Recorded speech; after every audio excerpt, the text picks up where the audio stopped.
cuerpo golpeado y quemado apareció el sábado. Después de mirarla, le toqué la pierna. No podía creerlo. Se veía que había pasado algo espantoso. Era terrible. ¿Cuesta realmente entender que una persona pueda hacerle algo así a otra persona? Es increíble. Es algo que no podríamos haber imaginado. Lo último que dijo fue, man, cuesta vivir con todo eso. No hay infierno que alcance para esas jóvenes.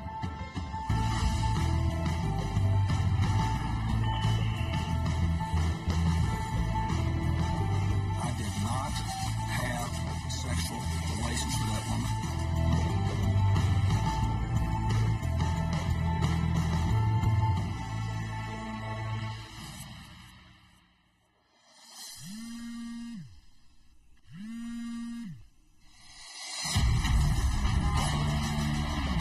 Corren los 90 y el ocultismo es una obsesión americana. ¿Oyeron hablar de invocar espíritus? Magia negra. Películas como Jóvenes y Brujas son un éxito de taquilla. La gente estaba muy interesada en el ocultismo en esa época, sobre todo por la cultura pop. Y el éxito televisivo de culto Buffy la cazavampiros pone de moda matar chupasangres.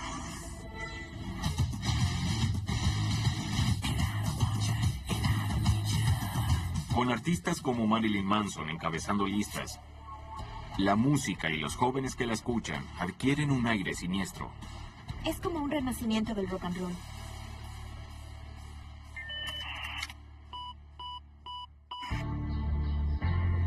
Aunque muchos jóvenes están adoptando la música alternativa y las modas que van con ella, en Nueva Albany, Indiana, Shanda Scherer, de 12 años, prefiere las baladas pop, la ropa añiñada y mucho fijador. Shanda tenía una inmensa y hermosa cabellera llena de rizos. Y cuando se peinaba, gastaba casi un envase entero de fijador. Shanda y su madre Jackie son muy unidas. Estábamos juntas, éramos como amigas.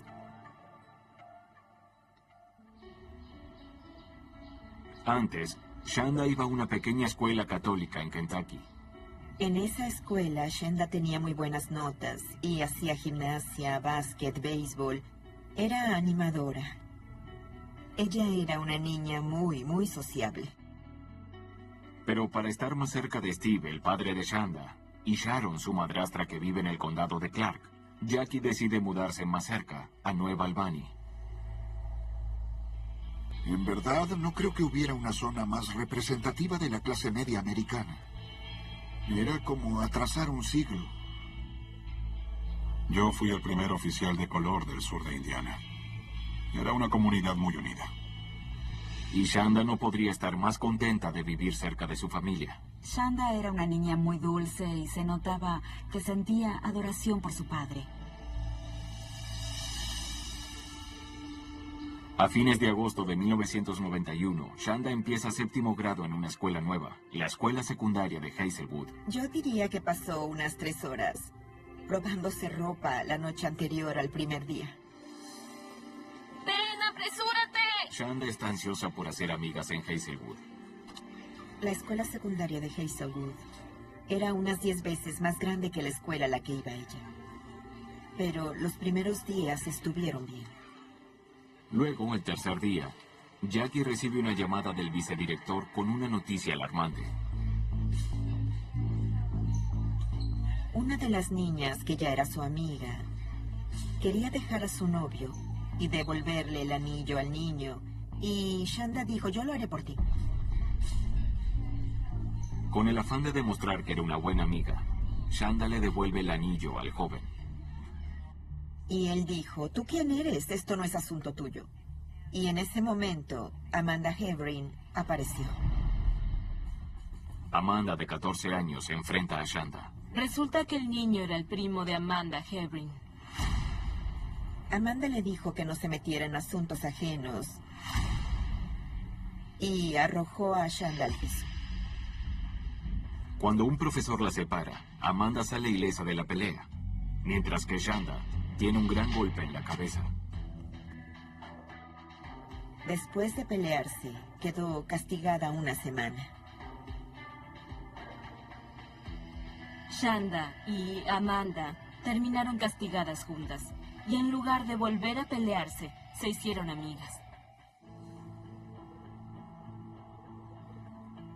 Días después del castigo, Jackie llega a su casa del trabajo y encuentra a Shanda con una nueva amiga. Y yo me quedé helada cuando me la presentó y me dijo que era Amanda. Le dije, Shanda, esta jovencita te golpeó. No es la clase de persona que te conviene de amiga. Y ella me contestó, ¿sabes, mamá? Ella no es mala, es buena. Jackie vio que su hija quería ser amiga de esa joven, así que aceptó a Amanda. Pero Shanda no le cuenta a su madre lo que supo de la vida personal de Amanda. Amanda y una joven, Melinda Loveless, tenían una relación intermitente. Melinda es una joven glamorosa, idéntica a Julia Roberts, y tiene 16, un año más que sus compañeras. Melinda tuvo que repetir un año de la escuela y por eso no estaba con sus padres. Melinda y Amanda no ocultaban su relación, y eso era muy raro en esa época, sobre todo en una ciudad pequeña de Indiana. Aunque puede que Nueva Albany sea una ciudad pequeña de Estados Unidos, la homosexualidad no es algo desconocido para los jóvenes de los 90. Este año llevaré a mi novio al baile. Acá hay gays. Nosotros no nos iremos. La juventud gay de todo el país se hace oír. Somos vengadoras, lesbianas, sin nada que perder, todos nuestros derechos juramos defender. ¡Viva el sexo y el amor y el sexo! Melinda y Amanda también están acostumbradas a mantenerse firmes. A veces los demás las hostigaban por ser gays, pero a ellas no les importaba. Era una relación seria para ambas. Pero últimamente, las cosas no andan bien. Melinda era muy controladora. Para mí, Amanda se cansó de eso y empezaron a alejarse. Por eso, cuando Shanda Sharer llegó a la escuela, Amanda vio a una joven inocente que podía moldear, que podía controlar de algún modo. Y pienso que eso fue lo que la atrajo de Shanda. Y Amanda se separó de Melinda.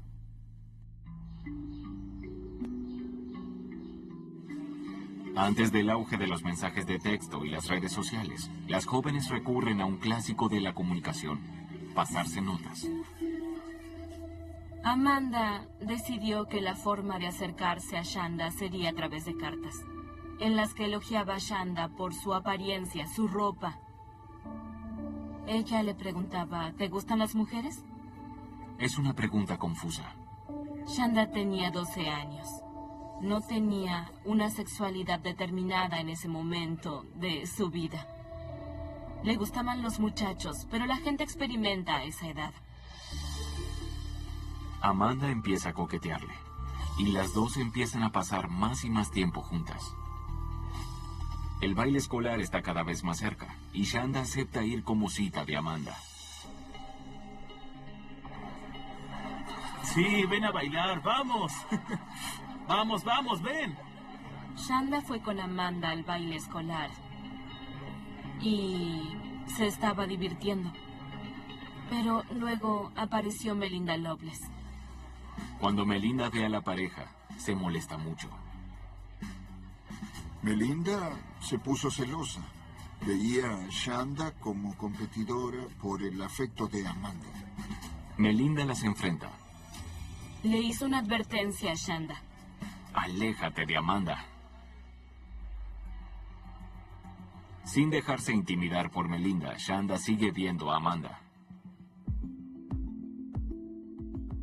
Y pronto, la madre de Shanda empieza a ver cambios preocupantes en su hija. Estaba reprobando muchas materias. Y descubrí que Amanda le había enseñado a imitar mi firma, así que firmaba el boletín de calificaciones por mí.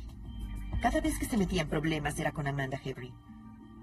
Amanda era una pequeña criminal y siempre andaba en problemas.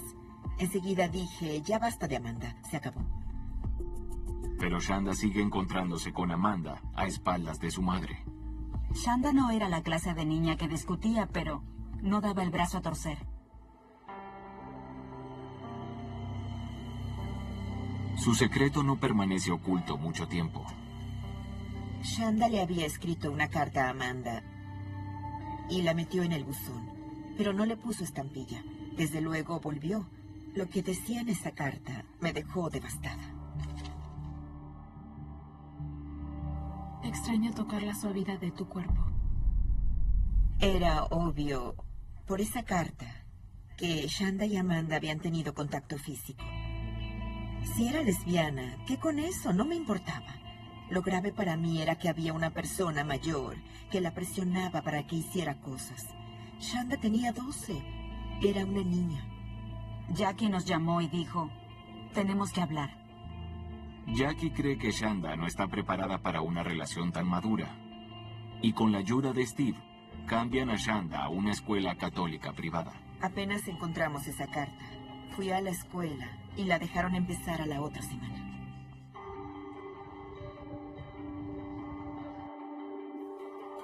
El cambio de escuela parece surtir efecto.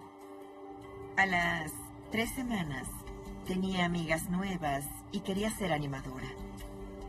Volvió a ser la misma de antes. Amanda trata de mantenerse en contacto, pero Shanda está ocupada con sus nuevas amigas. Y a Amanda no le gusta que la ignoren.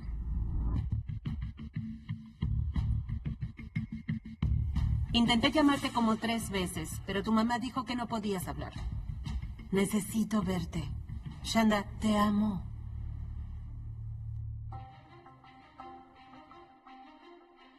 El 2 de enero de 1992, Shanda le escribe una carta a su amiga quejándose. Lisa, ojalá Amanda dejara de llamarme y de seguirme. Parece que Shanda está lista para dejar atrás su problemática vida en la escuela secundaria de Hazelwood y a Amanda.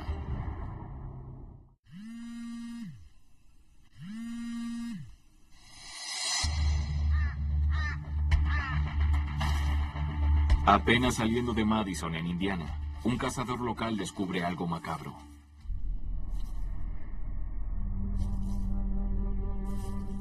Se encontró con el cuerpo quemado. Enseguida reportó lo que había descubierto. A todas las unidades, diríjanse de inmediato a las afueras de Madison. A los 20 minutos llega la policía. Los detectives de homicidios de la Policía Estatal de Indiana, junto con el perito forense Curtis Wells, acuden para revisar la escena. Hacía 3 años que no ocurría un homicidio en el condado de Jefferson, en Indiana. Parece ser el cuerpo de una mujer joven. Yo llevaba unos 18 años en la policía. No todos los días se veía a una mujer con el cuerpo quemado de ese modo. Nos acercamos al cuerpo. A primera vista parecía ser un maniquí, pero se sentía el horrible olor a carne quemada. Estaba envuelta en una manta. La víctima estaba boca arriba. La parte superior del cuerpo estaba muy quemada. Eso era algo horrible. La víctima tiene los brazos levantados y las manos con los puños cerrados. Hallamos una botella de refresco con un acelerante. Podía olerse. En ese momento teníamos filmadoras con cintas de video. Filmé muy bien toda la escena. Wells también halla pisadas y huellas de neumáticos muy próximas al cuerpo, lo que lleva a la policía a concluir que tienen relación con la muerte. Hicimos un molde de yeso de las pisadas y las huellas de neumáticos. Le cubrí las manos con bolsas para preservar cualquier prueba porque era posible que hubiera tomado del cabello o rasguñado al atacante. Hice lo mismo con los pies. También se los cubrí con bolsas. Mientras el oficial Wells sigue reuniendo pruebas, los investigadores revisan los reportes de jóvenes desaparecidas. Pero ninguno coincide con la descripción de la víctima. Me preguntaba por qué alguien haría eso y luego la dejaría a la vista. Si avanzaban unos metros más, Podían haberla dejado en el bosque y podía haber estado ahí hasta el invierno siguiente. Es un interrogante que nadie puede responder, pero la policía tiene sus sospechas. A principios de los 90 había una fascinación por lo oculto. En la década anterior, el ocultismo era un tema recurrente en programas como el de Geraldo. Si existe el diablo es una cuestión de creencias, pero no hay dudas de que el satanismo sí existe. Pero en los 90, el pánico satánico llega a su punto más alto. A principios de los 90 empezaba a haber casos más extraños. Lo oculto era el nuevo temor de todos. La obsesión con el satanismo es tan general que se le da herramientas a la policía para combatir el auge ocultista. Hay ciertas prácticas que adoptan algunas sectas que llevan a conductas ilegales y que podrían incluir sacrificios humanos. Algunos grupos satánicos se deshacen de sus víctimas, desmembrando el cuerpo y cremando los restos, y así eliminan toda posibilidad de identificación. Y no muy lejos de la escena del crimen, hay una casa abandonada que los lugareños llaman el Castillo de las Brujas. El Castillo de las Brujas era un lugar aterrador, donde iban los jóvenes a beber, divertirse, hacer rituales demoníacos. En Halloween había cientos de personas que iban ahí. ¿Podía ese cuerpo ser la víctima de un ritual horrendo?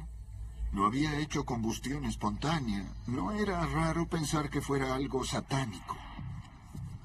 Una vez reunidas las pruebas de la escena del crimen, los detectives llaman al médico forense para que haga la autopsia.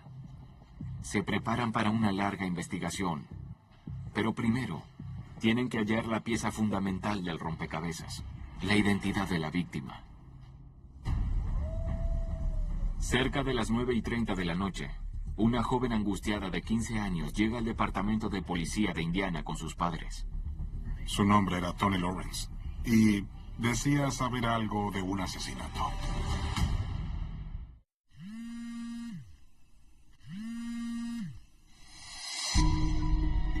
Tras dejar atrás los conflictos de la escuela secundaria de Hazelwood, Shanda Scherer, de 12 años, lleva 2 meses en su nueva escuela católica y parece contenta. Para mí había vuelto a ser la de siempre.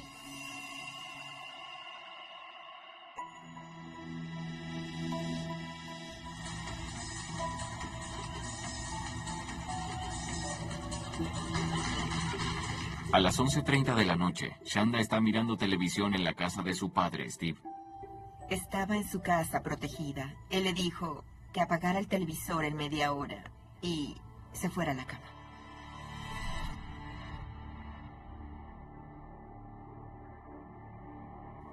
A las 7 de la mañana del otro día, Steve está preparando café y Sharon le da una noticia inquietante. Shanda no estaba en su cuarto. Pensé que tal vez se había escapado, pero me preocupé, porque nunca había hecho eso desde que vivía acá. La buscamos por toda la ciudad y por toda la escuela. No se nos ocurría dónde podía estar. Sin rastros de Shanda, Steve hace la llamada más difícil de su vida. Sonó el teléfono y era Steve. Me dijo: no podemos encontrar a Shanda. Se me salió el alma del cuerpo.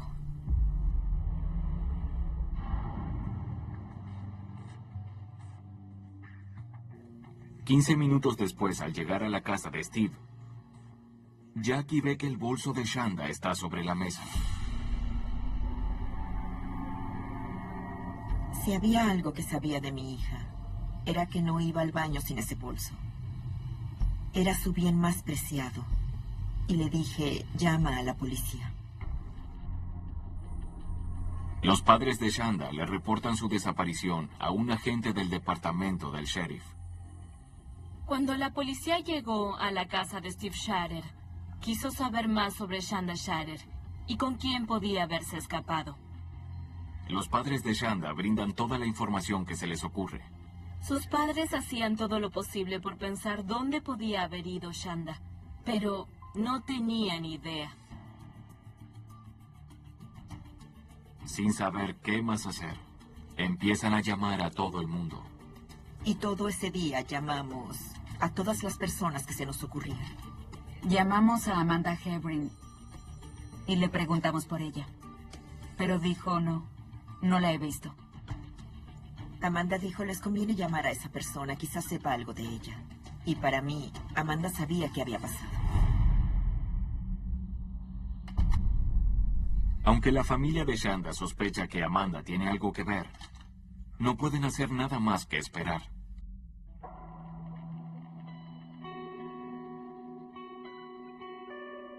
Steve estaba desesperado.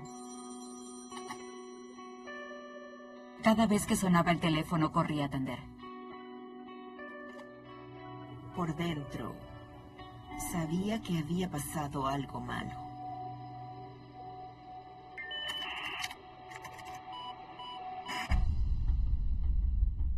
Mientras, los padres de Shanda se mueren de angustia en el condado.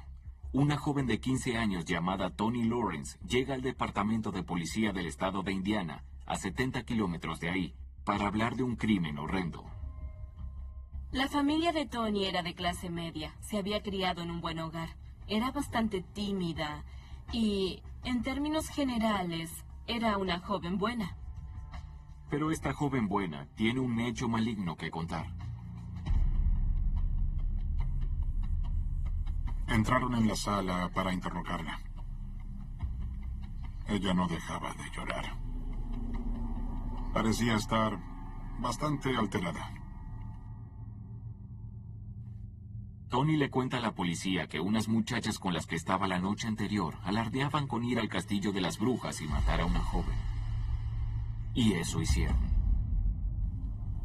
Según ella, no había visto a la víctima en toda su vida. Y no sabía su apellido, pero sabía que se llamaba Shanda.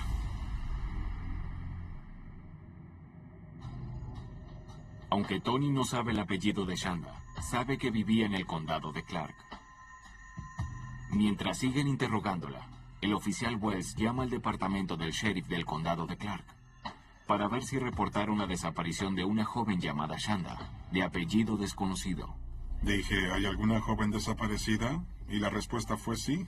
Y me dieron el nombre, la información, todo lo que había aportado el padre. El oficial Wells compara a la víctima de homicidio del descampado con el reporte de desaparición de Shanda. Las descripciones coinciden. El cuerpo estaba tan quemado que no podían determinar su edad. Yo no podía creer que alguien pudiera cometer un crimen así y solo matar a una niña. Una vez que tuvimos esa información, otro detective fue a su casa. Cerca de la medianoche, un agente de la Policía Estatal de Indiana llama a la puerta de Steve Scherer.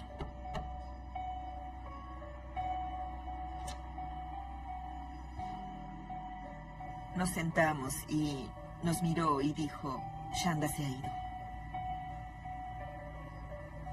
¿Cómo que se ha ido? Y nos dijo, lo siento, mataron a Shanda. Y yo empecé a gritar. Nos quedamos sin aliento.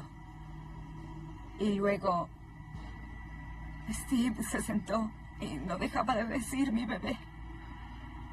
Eso fue horrible.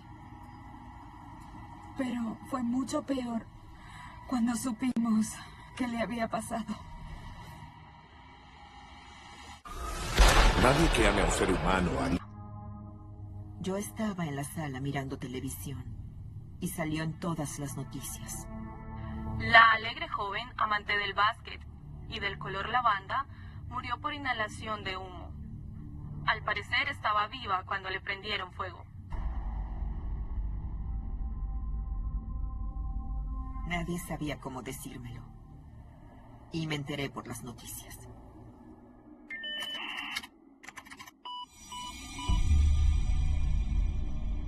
Durante el interrogatorio policial, Toni Lawrence cuenta la sádica historia. Toni le dijo a la policía que su amiga Hope y ella fueron con su amiga Lori Tackett a un concierto de punk. Las tres adolescentes van a la secundaria consolidada en Madison. Madison está en Indiana, pero a 80 kilómetros de New Albany. Así que, ¿qué podían saber esas muchachas de Shanda Sharer? Ninguna de ellas conoce a Shanda. Y hasta hoy a la noche, conocerla no estaba en los planes de Hope y Tony. Hope y Tony son amigas desde el jardín de infancia. Y es Hope la que le presenta a Tony a Lori Tackett. Hope y Lori eran amigas, pero no hay dudas de que para Tony Lori era rara. Lori tenía el cabello muy corto, como un varón, rubio, y ropa toda negra, y aspecto gótico. Pero después de que Tony se sube al auto para ir al concierto, Lori revela sus verdaderas y aterradoras intenciones. Lori le preguntó a Hope, ¿ya se lo contaste a Tony? Y Tony dijo, ¿qué? ¿Qué tienen que contarme? Y Lori respondió, mataremos a una niña esta noche. Tony no podía creer lo que oía. Para ella era una broma desagradable.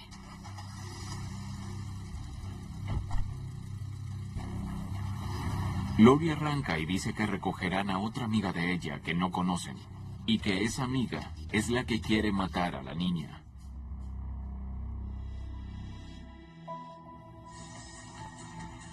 Ahora que vaya ese. ¡Oh, ahora el pequeño!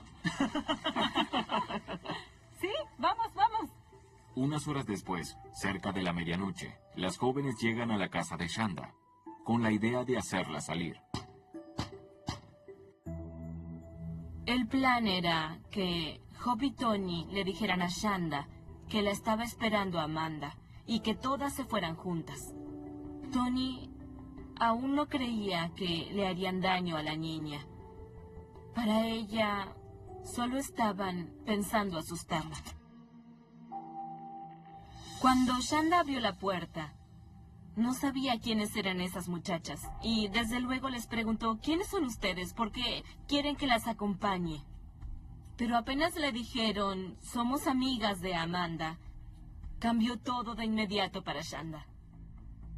Pasaron 2 meses desde que Shanda dejó atrás su escuela y su vida anterior. Pero el amor juvenil nunca se apaga. Se escapó. Ella quería ver a Amanda. Shanda se subió al auto. Y... ¿dónde está Amanda? Amanda no estaba, y empezó a preguntar por ella. Le dijeron que Amanda la estaba esperando en el castillo de las brujas. Shanda, sorprendida de que Amanda aún quisiera verla, acepta ir con ella sin pensarlo. Entonces, la amiga de Lori, que estaba esperando oculta en el piso del auto, se levantó de repente. La misteriosa cuarta pasajera no es Amanda. Es su exnovia, Melinda Loveless. Y tomó a Amanda del cabello. Le puso un cuchillo en el cuello y le dijo, cállate, p***. No tengo dudas de que la pobre niña estaba aterrada. Aterrada como jamás lo había estado.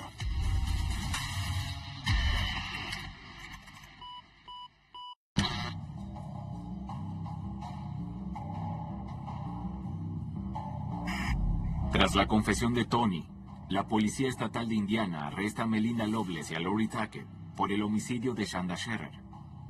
Menos de un día después de que hallaran su cuerpo golpeado y quemado. ¿Cuesta realmente entender que una persona pueda hacerle algo así a otra persona? Es algo que no podríamos haber imaginado. Y da miedo pensar que jóvenes de esa edad puedan estar implicadas en un hecho tan violento. Creo que la gente se sorprendió de que las jóvenes pudieran tener tanta maldad dentro para hacer algo así.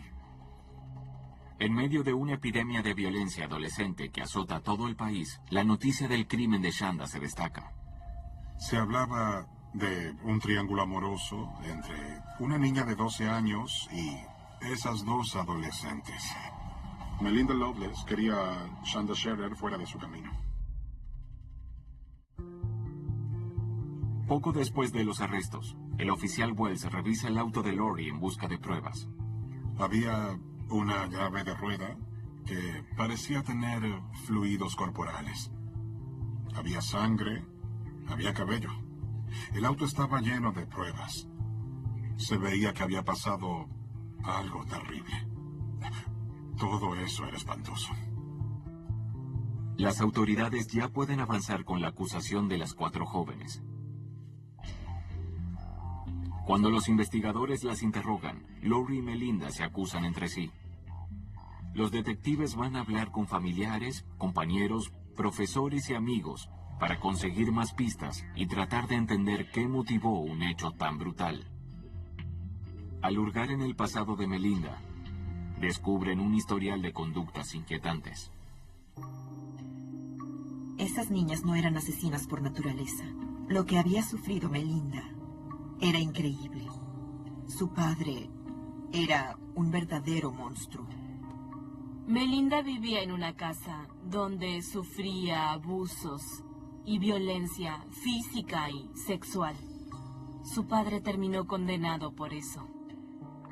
Melinda se volvió una adolescente violenta y muy celosa. Llegó a echarle gas pimienta a un joven en la cara porque estaba molestando a Amanda. Melinda tenía que tenerlo todo y salirse con la suya. Los investigadores descubren que varios meses antes, el padre de Amanda presentó un reporte tras hallar cartas alarmantes escritas por Melinda Loveless. Una de ellas deja en claro el motivo y la intención de Melinda. En una carta, Amanda amenazaba con matar a Shanda y decía cuánto la odiaba. Pero no fue sino hasta el otoño de 1991 que Melinda encontró a alguien que la ayudara a poner en marcha un plan, Lori Tackett. Se conocen por amigas en común y pronto descubren que son muy parecidas. Lori también tuvo una infancia difícil en un hogar fundamentalista. Era una familia fundamentalista horrible que la tenía muy sometida. Lori Tackett era una joven con problemas. Venía de una familia problemática. Ella se rebelaba contra la religión evangélica. Lori Tackett de repente empezó a sentir una fascinación por lo oculto. Siempre decía que podía canalizar los espíritus. Uno de sus alter ego era Diana, la vampira, y bebía sangre. Practicaba rituales satánicos. Actuaba de manera muy extraña. Había una subcultura en la comunidad de Madison de varias personas que tenían intereses similares. Así que ella se revela sumiéndose en el satanismo y la brujería. A Lori Tackett no solo le interesaba lo oculto, le fascinaban el fuego y los incendios. Hablaba de que quería quemar a alguien. Hablaba de querer clavarle un cuchillo a alguien en el estómago para ver qué se sentía. Tenía una verdadera sed de sangre. Las jóvenes ven que las dos tienen necesidades que puede satisfacer la otra. Lori Tackett quería matar a alguien. Eso era lo que la motivaba a ella.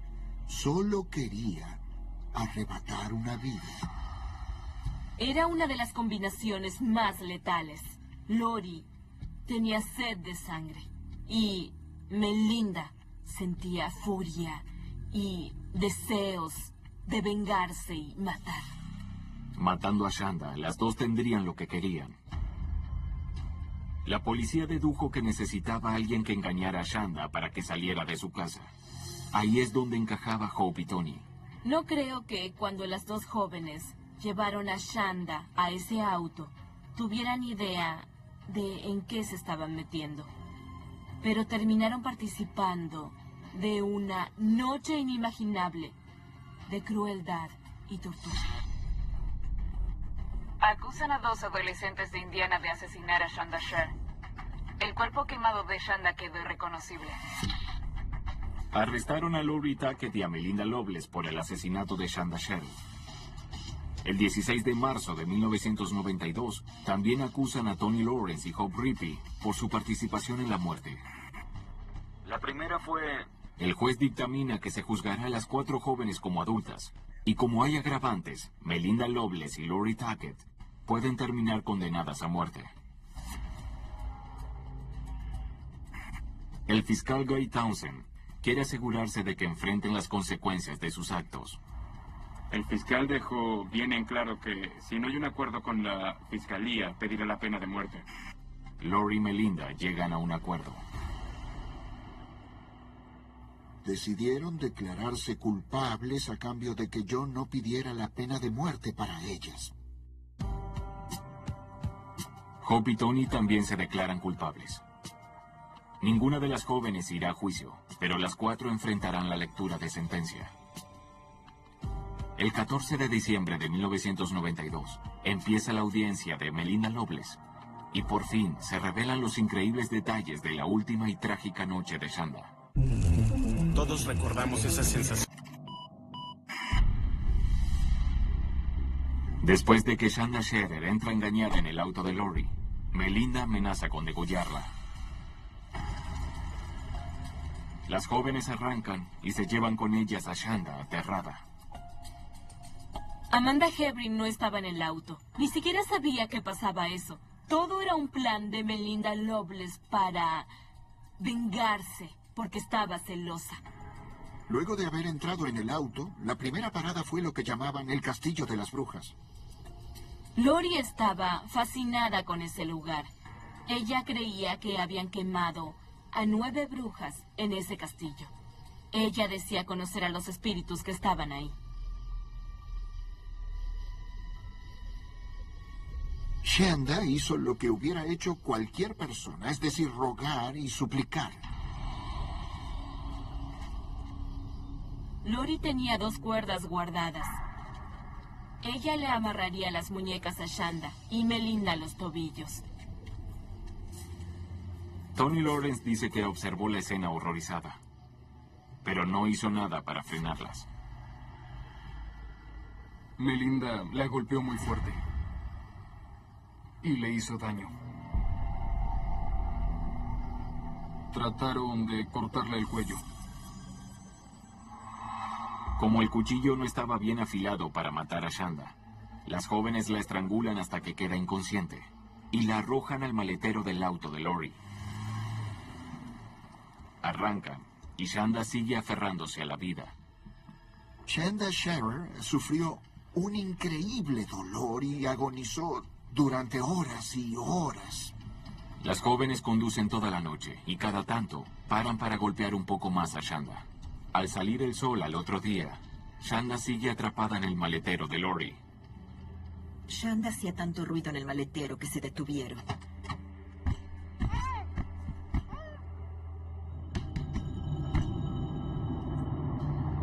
Lori Tackett se bajó. Fue hacia el maletero y golpeó a Shanda en la cabeza con la llave de rueda. Se reían de todo eso. Después, la última parada que hicieron fue para comprar una botella de refresco de 2 litros y llenaron la botella con gasolina. Según Tony, Lori les dice a todas que quemarán a Shanda y terminarán con su vida de una vez por todas. Llevaron a esa pobre niña a la calle Linen, cerca de Madison. Y Lori Tackett y Hope Rippey se pararon junto a ella, la rociaron con gasolina y la encendieron. Lo siento. Ruego que haya estado inconsciente, porque me mataría siquiera pensar que haya estado ahí tendida aspirando fuego. No hay infierno que alcance para esas jóvenes.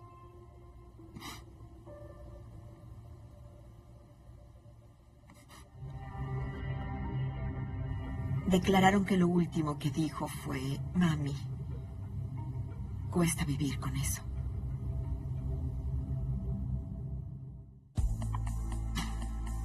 Lori y Melinda trataron de culparse una a otra. Decían, oh, yo no hubiera hecho nada de no haber sido por ella. Lori adopta un nuevo estilo para una entrevista con una estación local de noticias. El hecho no era creer que estuviera haciendo eso, sino creer que estuviera pasando. Mientras que en su testimonio, Melinda busca minimizar su participación en el crimen. Pero ninguna de las dos logra su cometido. Entonces surgieron todos los horrores de la infancia de Melinda. La reacción que se veía en la audiencia y la reacción de muchos de mis colegas era... ¿Y qué? Estás culpando a otros por lo que hiciste. Pero el testimonio más contundente es el de Jackie, la madre de Shanda. La presentación de Jackie fue algo muy impactante y también conmovedor.